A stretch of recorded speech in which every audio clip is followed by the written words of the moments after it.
we're going to do a segment that we haven't done in a really long time. And Oh boy, is it the one that everyone hates? I don't know. Let me check the survey. One person said they hated it, and one person said they liked it. So this is kind of conflicting. Pretty polarized opinions. Yes. I see. We are going to do Word of the Day, which is a segment that I personally love because I love learning new words, and I love linguistics in general. My word of the day is soliloquy. Soliloquy. Soliloquy. And basically, it's a very fancy word that just means monologue. The definition from Google is an act of speaking one's thoughts aloud when by oneself or regardless of any hearers, especially by a character in a play. Yeah, I was gonna say, usually you hear about soliloquies in Shakespeare because since they're in a play, they're like, oh man, I gotta do this. I'm talking to myself out loud. I can't believe that what's-her-name stabbed me in the back, literally and metaphorically. I can't believe it. Wow. I'm gonna go and do this thing. See you in 2 scenes. I'm gonna go. Shakespeare at its best.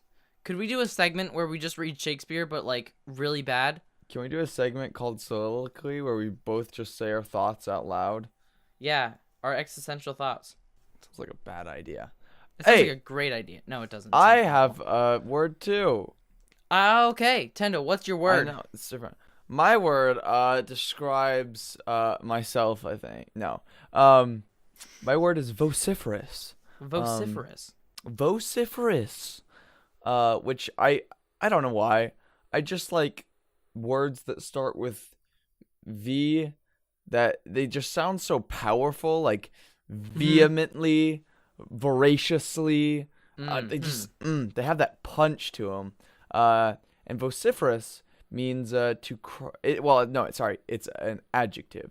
It means crying out noisily or clamorous. What a great word. Vociferous. Usually you'd use it vociferously, like if somebody's screaming or doing something very loud, you'd say that they're doing it vociferously. Yes. And some great examples are orators like Hitler or Martin Luther King Jr. I just compared both of them. They're entirely different people, one of which was a good person, the other was a bad person. But speaking of it though, okay, speaking of going off of what you're saying, there's also a word that goes right with it called boanerges. What? Boanerges, I think, or nergis. It literally just means a vociferous preacher. Huh. Yeah, preachers also can be quite vociferous. Vociferous is a good word. So is soliloquy. Those are the words of the day. Try to use both of them maybe in the same sentence, maybe not. That's your goal for this day, podcast listener. Try to use both of those words in this day or tomorrow.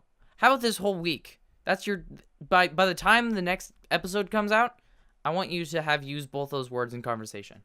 Great idea. Put it on your calendar. Yeah, and you could say that the soliloquy was quite vociferous. Vociferously done. Yes, you could have a vociferous soliloquy. I actually know. Yes, you can. It works quite well.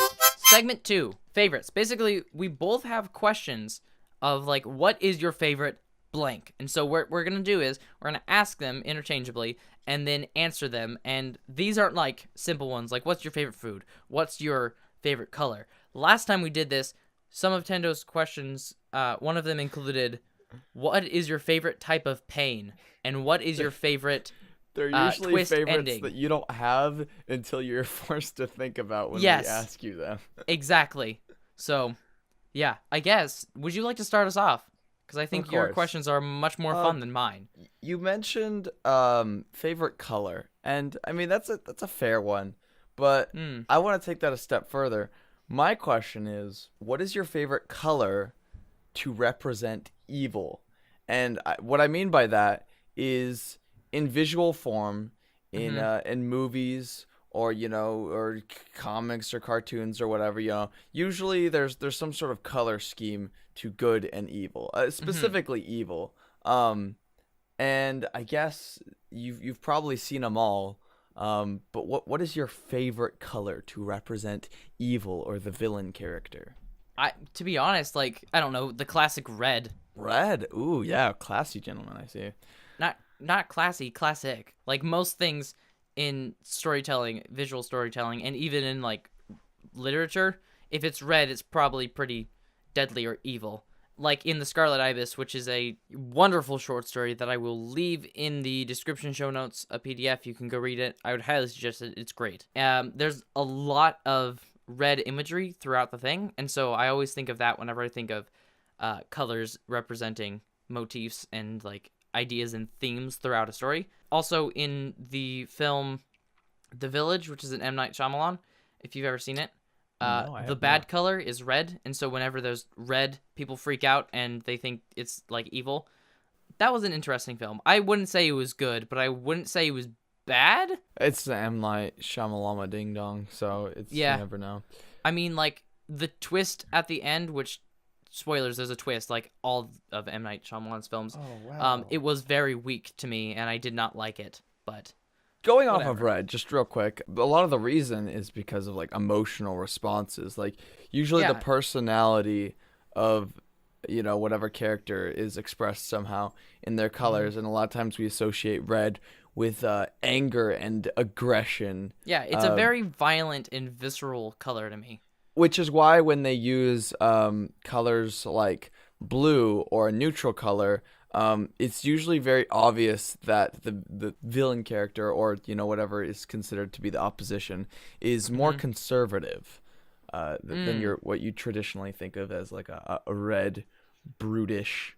I don't know. And if we look at Star Wars, all the bad people have red lightsabers. Well, not all of them, but like most of them. Right. All right. That was a very good... Wait, what's your favorite color to represent evil? I'm a hipster, so probably like yellow. Yellow?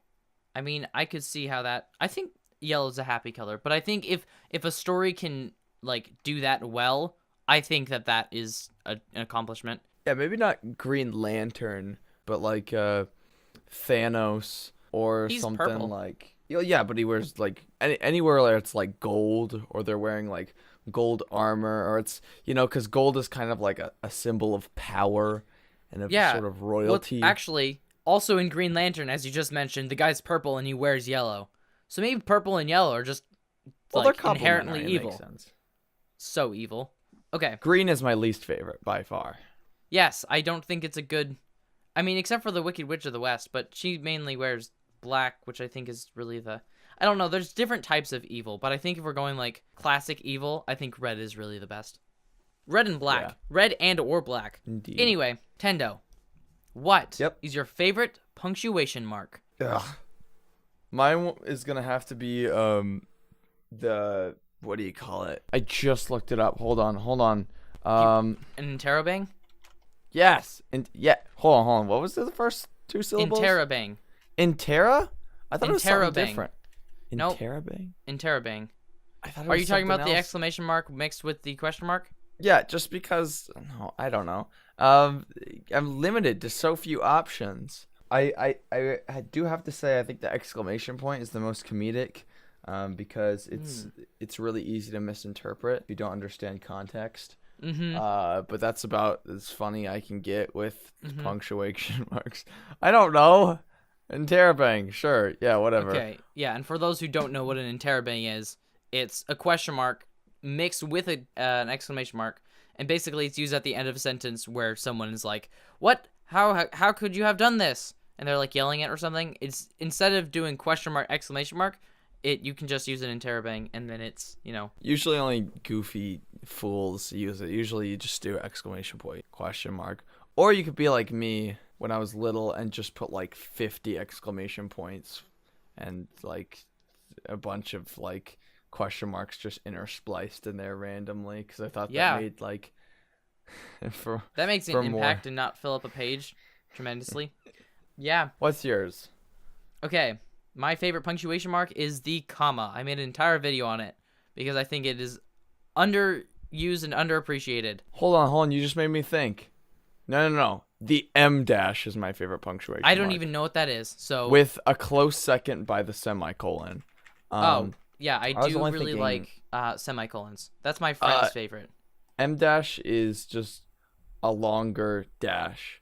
Oh, I use those all the time. Yeah. It's what you're supposed to use for like when dialogue like cuts off, or like you can use it instead of like parentheses.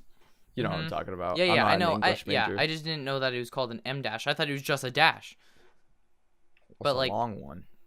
I can't stand it when people use hyphens as dashes.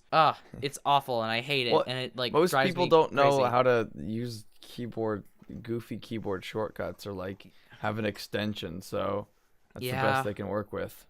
Yeah, still it's awful and I hate it. But yeah, M dashes are pretty great. Ellipses are great, but commas are my favorite. Semicolons are second favorite. Commas. Yeah, All right. Well then, okay. My next one is, what is your favorite object or material to squeeze in your hands? Like, what is your favorite texture to just like hold in your hands and like squeeze, if that makes sense? Like Play-Doh or sand, or maybe you had that really cool like foam stuff when you were little. I don't know. Sand is pretty nice. Like when it's wet sand and it like What about a squeezes good chunk of like sea clay? Yeah, that is also nice. I like that as well. Mainly like the sand that you could go at the beach and it's like wet, and then you can clump it together, and then it gets really hard, and then you let go, and then it just like, yeah. you know, this is hard to describe, but like no, I know what you're saying. It falls back into how it was, and it's like real nice. I like that. It's quite sensory, and I appreciate it. What is your favorite? An entire apple. I crushed them in my hands. All right. I mean, you do you, I guess. I don't know what would possess you in order to do that, but I mean, have you ever like looked at a piece of fruit and been like, I just want to squeeze that? I've done that. Yes, actually, with an avocado. I've just wanted to bit into something. Bite like that? directly into a lemon. My friend once made me eat orange peels. By made, I mean she was all like, "Hey, you should eat orange peels with me." And I was like, "All right, okay." And so we ate orange peels, and they're awful. They're so bitter, and we're still friends though. Luckily, for some reason, I don't know why, but like, yeah, I would not suggest eating orange peels. But Tendo, what is your favorite world-ending scenario? Oh, that's a good one. Just to be clear, we're defining a world-ending scenario as any scenario that wipes out at least half of the population in one swoop, or over a period of time. But that would define world-ending. It doesn't have to explode. Ceases humanity to exist. Yes, but not like it could be like half of the population is still alive, because that's still like an apocalypse. So I mean, like, what's your favorite apocalypse scenario? Is basically what I'm trying to think asking. of the more creative, interesting ones. I have to say I'm particularly attracted to the Half-Life sort of apocalypse scenario, in which you have this zombie atmosphere of like, you know, digging through the scraps and creating resistances and stuff like that, but you're fighting against aliens. I don't know. I'm particular to things out of this world coming and destroying things. I mean, okay, that makes sense. Like something that happens on Earth that creates, like something humans do that screws everyone over. Is that how Half-Life is? I don't actually know what Half-Life, like how to play or what is. There's like a portal, and there's like a bunch of aliens, and they kill everyone, but there's also like this evil corporation and stuff. So like aliens, I guess is what I'm saying. Aliens, but like so like Independence Day. Yeah. Got it. Yeah, okay. That makes sense. That's a valid answer. My favorite, it would be like a solar flare, because I think it would be just really neat. I mean, it would destroy the entire world, but like it would probably look pretty cool. And we could see our impending doom. Or like the sun expanding, and just like we turn into just like a dry rock. Yeah, just burning everything, incinerating things. Oh, beautiful. That's nice. All right. My last one is Noah, what is your favorite medium of physical 3D art? So, like, maybe you like arts and crafts, or maybe you're more of like a Play-Doh guy. Maybe is this like just like creating things, or is this like yeah. walking through 3D exhibit? art. Okay. Physical 3D Honestly, art. I mean, this is like hardly. I don't even know if this would count, but I really like 3D printing, which I mean, that's like hardly me making things, but I think it's a really cool process, and I appreciate where it's going and the potential that it has. That's a really good answer. I didn't even think of that. Oh, that reminds me of something else.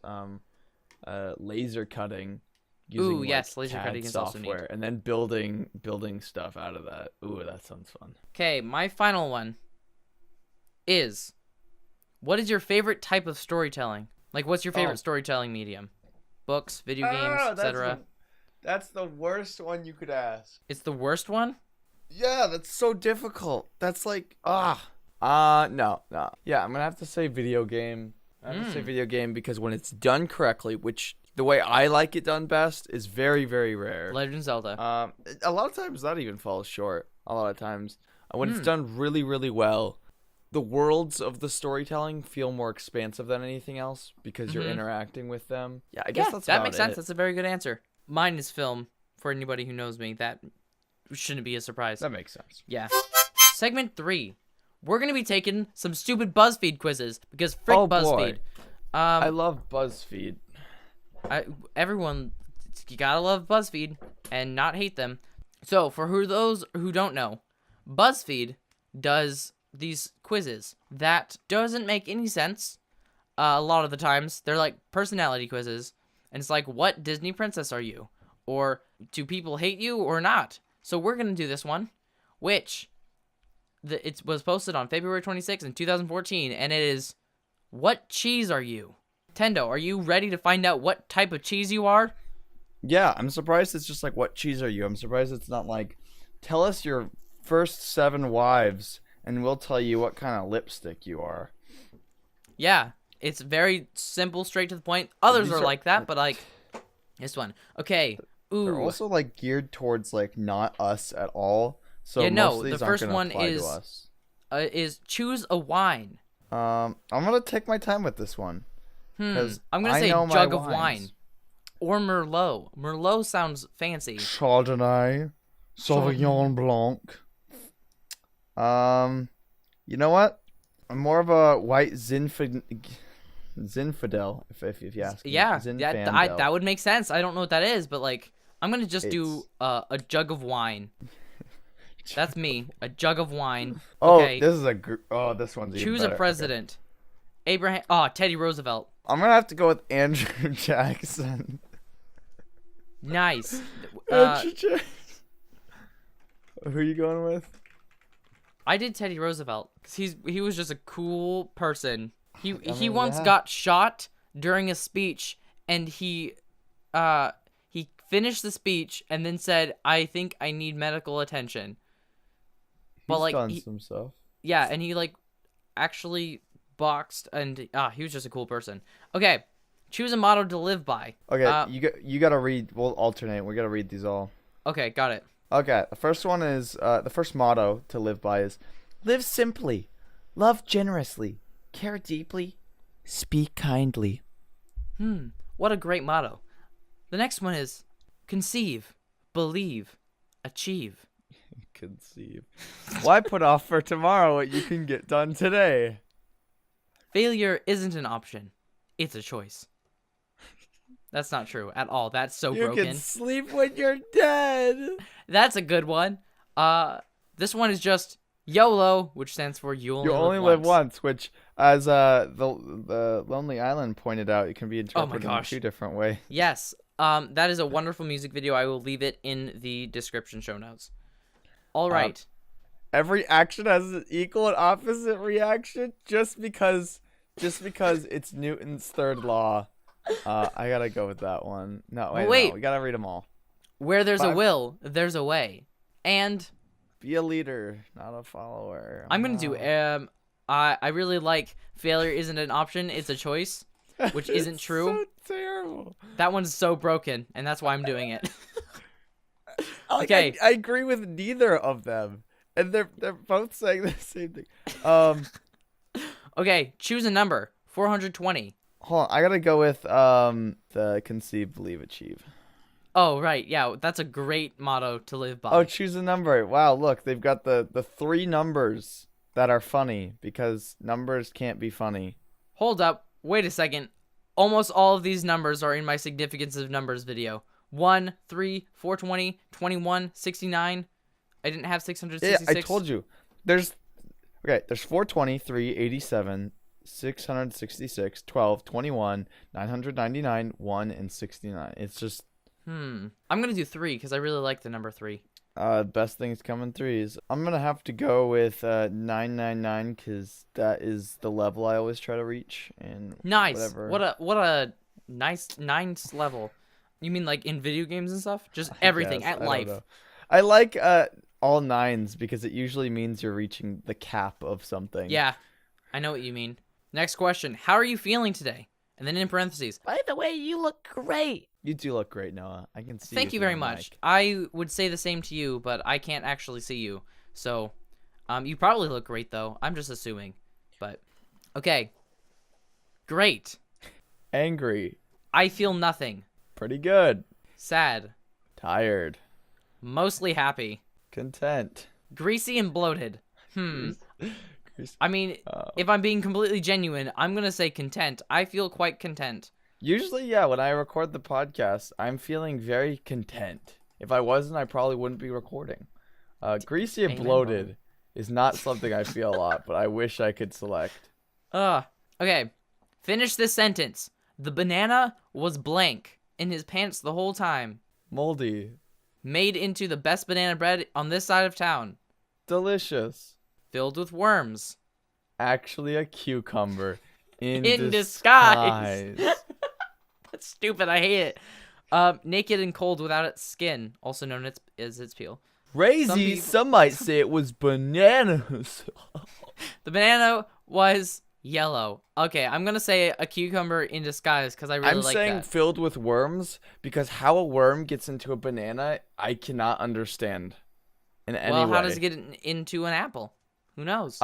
Because apples fall on the ground and they sit there. You pick bananas when they're still on the tree. You can't let them fall. Also, do you think worms climb up trees, Noah? I mean, maybe. No. Have you ever seen that game called Climb a Tree as a Worm? Because I haven't. But I mean, if I had, then there's caterpillars. Caterpillars. I mean, yeah. I guess you're right. All right. Okay. We need to pick a shape. We have a wonderful octagon. Then we have just a line. It's hardly even shaped. Circle. We got a diamond, just like an askew, like square. Mm-hmm. We have an ellipse. Like it's basically a circle. Then we also have a square, an equilateral triangle, a rectangle, and a button that says, "I don't want to pick a shape." I don't want to pick a shape. I'm too good for that. Wait, what I'm trying to figure out here? Oh, what type of cheese you are? Okay, got it. Yeah, I know. I forgot too. I could do line because Lost meme, but I have to go with octagon because Jack Black meme. You make all your life decisions on memes. Okay, no, just shapes because like numbers, shapes are almost never funny. Yeah, I chose a triangle because of Illuminati meme. Pick a relative. Aunt, mom, brother, uncle, my grandma Jean, my grandma who isn't named Jean, dad, sister, grandpa. I gotta say sister. I'm gonna have to go 5 sisters. It's a lot of sisters. I have to go with the grandma who isn't named Jean, which is all of my grandmas. Huh, nice. This next question is the best one by far. What are your insides made of? Gooey cheese. Orange stuff. Soft cheese. Hard cheese. Lots of holes. Basic human stuff. Crumbly cheese. Patriotism. Skim milk. You know what? My insides are made of patriotism. I don't know about you. I have to say skim milk because I actually probably drink way too much milk. Okay, I gotta say crumbly cheese. That's how I feel. You crumbly boy. I'm a crumbly, cheesy boy. Okay, how much cheese do you like to eat? A sprinkling. A whole wheel. As much as I can consume before puking. No limit. But with like 3 exclamation marks and very, very loud. Okay, when don't I want cheese? Or when don't I eat cheese? Basically, all the time. Whatever amount fits in a sandwich. Like 4 to 6 crackers worth. It actually says the good word answer. A like. very good answer. It actually is. I think that's very, yeah. A swidge. A That smidge. says a smidge. A smidge. What? A Did I just swidge. make up a new word? A swidge. Yes, you did. Swidge. That should be the nonsense word for next. Today's word of the day is Swidge. It's like a smidge, but worse. The amount of 4 to 6 crackers worth of cheese. A swidge. Yes. Okay. I don't eat cheese, but I'm taking this quiz anyway. I hate the last one that's always like, I'm a rebel. I don't have Or to do what you want. Or like the ones that are just meta, like that one. That one's stupid. Yeah. All these I've are never stupid. been able to puke from eating too much cheese. Nor have I. I'm gonna say like 6 to 4 crackers worth because I think that's reasonable. I eat a lot. I like a lot of cheese though. I'm gonna say whatever amount fits on a sandwich because that sounds like more than a sprinkling, but less than a whole wheel. Shoot! Oh, what'd you get? I got blue cheese. Ew, me too. Ugh, blue cheese is the worst. You smell like poop, but people love you for it. I hate this quiz. This is the worst quiz. I hate it. Ugh. I'd be any cheese but blue cheese. What's your favorite cheese? Because mine is Parmesan. It's delicious. I'm gonna have to go with anything with Jack's, but specifically pepper jack. Yes. Pepper jack's pretty good. If you want to take this awful quiz, leave it in it's in the description show notes. It's awful. Find out what cheese you are. Comment below. I don't care. It doesn't matter. It has nothing. It no merit to anyone. What kind of cheese you are. And if you get blue cheese, well then join the club. This is rigged. Pal. If you got blue cheese, then that means that's the only answer here, and they're just making people feel bad because nobody likes blue chease. Literally no one. Bad. And if you think you like blue cheese, you're wrong because that's actually pink cheese. You're just colorblind. Did I tell you about one time I had to? We were eating tacos. We were eating lentil tacos, which is a thing. They're good. But where I was eating them, they didn't have any sour cream. But they're like, "Hey, we got a bottle of blue cheese in here," and we're like, "That's the same thing." Basically the same thing as sour cream, right? No, it's not. And it ruined all of the tacos.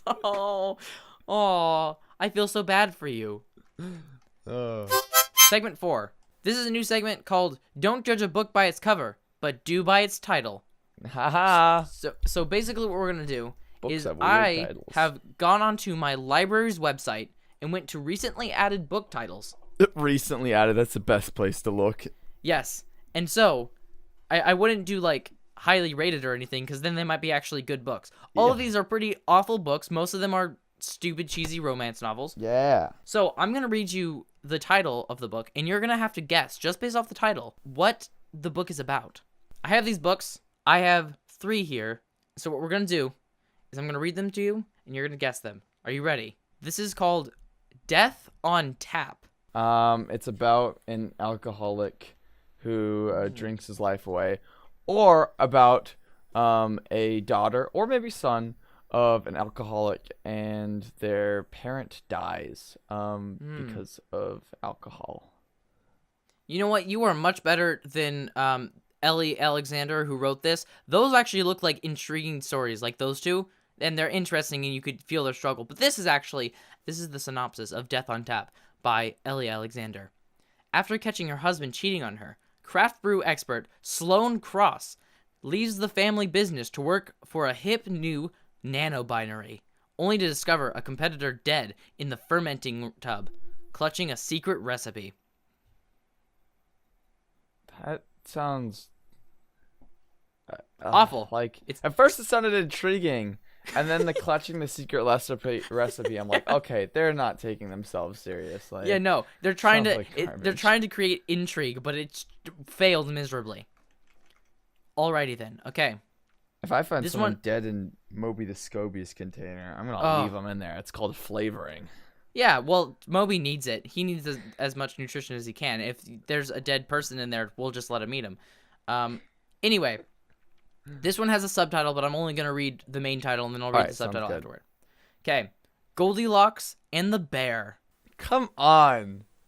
Well, it obviously has nothing to do with the actual Goldilocks and Three Bears, right? Correct. Because I'm thinking, like, most things on these kind of sites are, like, cheesy, like, garbage, like, catch your attention titles, but then it's, like, just some, like, boring, like, realistic, modern, I don't know.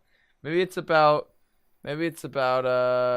there's a girl and she's like Goldilocks, but she's like meets a dude. Maybe she likes this dude and he's like a bear, like he's aggressive or mean. Why do I only like think to go to like abuse and romance for some reason? I don't know, but you're not completely off. I don't know. And then maybe the bears, or maybe it's just a regular guy that turns out to be, like, terrible and he's, like, a bear.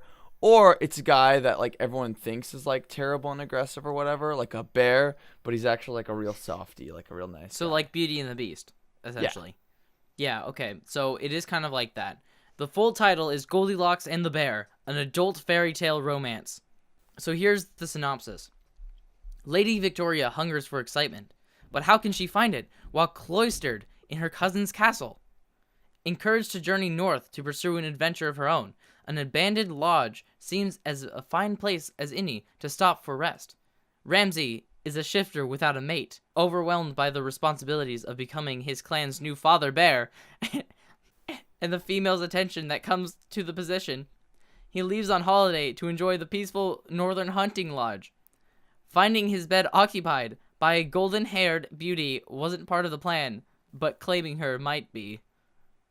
Is he an actual bear? I don't know. That's what I'm so confused by. That's what I wonder. Like, everyone's like, oh, it's just a guy. And I was like, wait. Now it's sounding like he's an actual, like, bear animal. I think he's an actual bear. It is a fairy tale, and the book cover has an actual bear on the cover. So that's what leads me to believe. I really hope it's not. I mean, if it is, good for them. Maybe someone enjoys that, but definitely not what I was expecting. No, it's awful. Okay, so that's 2. This one is called Blade of Darkness. Did you say Blade of Darkness? Blade of Darkness, yes. Are you kidding me? Could anyone possibly make a more vague, bland, uninspired, like, title for a book? And I swear, if it's medieval, I'm gonna lose my mind. And if there's an actual Blade of Darkness in this story, then I'm done. I'm gonna find this person, and I'm gonna find out how old they are. Because if they're older than 12, I'm gonna tell them that maybe they should stick to their day job. Ooh. Okay. No, maybe it's not. Maybe it's a... No, I just want to know what it is. Okay. Well, it is, in fact, a novel that is a fantasy novel about an actual Blade of Darkness. No. It is written by Diane Duvall. She is a romance author who has won several awards for her debut novel, Darkness Dawns. All of her book covers are pretty cliche, but... Who writes her titles? I don't know, but they obviously suck at it. Okay, so this is the synopsis. Dana Pembroke has been able to glimpse the future of those she touches for as long as she can remember. Oh my God. But she never saw Aiden coming. When the tall, dark Celt, with the charming grin, yet world-weary eyes, walks through her doors. The future she sees for him is one full of violence, danger, deception, and passion. Because amidst the terrifying battles that unfold in her visions, she also sees herself in Aiden's arms and in his bed. No. Dana knows she could keep her distance, but the tender moments and laughter they share entice her even as she finds herself thrust into a world of vampires, immortals, and other preternatural beings. No, I hate... Dude, okay, it's one thing to have your fantasy novel with some romance on the side, but don't make a romance novel with fantasy on the side. It's always so garbage. It's so garbage. It's like, it's such fan service. It's like, oh hey, yeah, like, oh yeah, look, they love each other and doing all this stuff. But also, hey, look over there. That's like, he's got pointy ears. That's like an elf, right? You guys like that, huh? There's violence. I mean, not really. We're gonna just tease that it exists, but it doesn't, because it's all about the romance, which, I mean, it's fine. It's all poorly written. Don't all trick awful. me. It's all, yeah, just, yeah. Note to self. Never read a book titled Blade of Darkness. I think if there's sounds like something I wrote when I was like 7 or 8. I bet you I can pull out some books of mine, and I bet you they got titles like that. Yes. I probably didn't use the word blade yet. But I think a movie or a book called Blade of Grass would be better. Blade of Grass. If I'm being completely honest. Anyway, speaking of things that we made as a child, segment 5, we're gonna do the Adventures of Platea Vandorris. Which this is episode 4. So if you have missed episode 3, 2, or 1, I will leave them in the show notes so you can go listen to them or read them in the description. I will leave the actual text. So basically, what this is one summer, I forget what year it is because I don't actually have this. Basically, it was the year before I had actually taken any English classes and understood how the heck English worked. And you also used a typewriter. I also used a typewriter. I inherited a typewriter from my grandmother, and so I got it, and I just started writing stories, which, I mean, to be fair, that's awesome, and you should definitely do that if you're a young listener. You should go write something. Go write something. Because it'll be great, and it's a good creative exercise, and just go for it. Just write something. So basically, this is episode 4 of the Adventures of Platea Vandorris. I will leave this in the show notes if you want to read along. So I'm never going to do the previously on the Adventures of Platea Vandorris thing again, because it just wastes your time. So for now on, I'm just going to cut to the chase. So, on the way home, there was an explosion at the bank. Platea Vandorris went to check it out. And when he got there, he saw a large crowd, so he tried to get to the front of the crowd. He saw a giant hole in the wall that led to the vault. So he was thinking, this is in quotations, equals 0, also known as an expression of, oh my gosh, exclamation mark, quotation end. So he decided to go and track them down. And it was super easy because he's Platea Vandorris. So he found their hideout and them within 7 seconds. So he tried to sneak over to where they put the money. But, of course, it didn't go as planned. Because he's the hero, and again, if nothing bad happened to him, the story would be lame. And so the bank robbers saw that he was trying to get the money. They pulled a lever, and it caused a cage to fall and trap Platea Vandorris. Oh, no. But don't worry. Oh, I was so He can get out of anything. And he's so invincible, so tough, and so strong. Because Platea Vandorris has already been to Mars, and that's why there's no sign of life. What? And ghosts sit around the campfire telling Platea Vandorris stories. So when the robbers went over to hit Platea Vandorris to talk to him about almost fouling their plan, and then he spat at the lever, and the cage went upward, and he got out and knocked one of them out, and the rest ran for the exit. So he gathered all of the money and got out of there. And so he gave the money back to the bank. So after he returned the money, they gave him the key to the kingdom. They gave him the key. Of course they did. And then he went home. When he was at home, he saw something moving in his fireplace. Oh no. When he went over to see what it was, it disappeared. So he went back to sit down, and then he saw it again. But when he went over this time, it didn't disappear. And it was... ... Well, I guess you'll have to wait until the next episode of the Adventures of Platea Vandorris. I mean, I don't care that much, but so dumb. Stop it like that. Ah! This Noah? this is awful. So the whole thing about Platea Vandorris going to Mars, those were Chuck Norris jokes because I was really into them. So there was the original is Chuck Norris has already been to Mars, and that's why there's no sign of life. Yeah, I remember those. They're great. Yeah.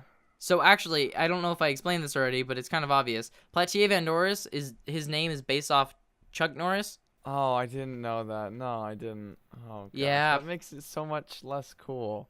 Yeah, so the reason that his name is Platea is because I was writing this in the kitchen with the typewriter, and I was looking around and I saw a plate, so I was like, Platea. Perfect. And then Norris, Chuck Norris, Vandorris, and that's how I thought of that. So. A true artist. Yes, quite. I still do that nowadays. So. Sorry for, like, basically draining everyone's soul because of this awful literature that I wrote. No need to say that. I can't wait to do it again. There's only one more episode, everyone. It's okay. We only have to endure it for one more episode. Or, actually, it's always the last segment of the entire podcast, so if you don't like it, you don't have to listen to it. Just cut it off, and then you'll only get 4 segments, but that's fine. Okay, Tendo, take us out. So, there once was a bear, and the bear really liked blue cheese. So, he went to a banquet, and he vehemently exclaimed that he liked blue cheese. And there's a bunch of, like, vampires and knights there. And then there was a girl, and she also stood up and she gave a soliloquy about how much she liked blue cheese. And then they looked at each other, and then they ran up to each other, and then is to be continued on the next episode of Goldilocks and the blue cheese bear. Goldilocks and the blue cheese bear is much better than the original story, to be completely honest. Oh.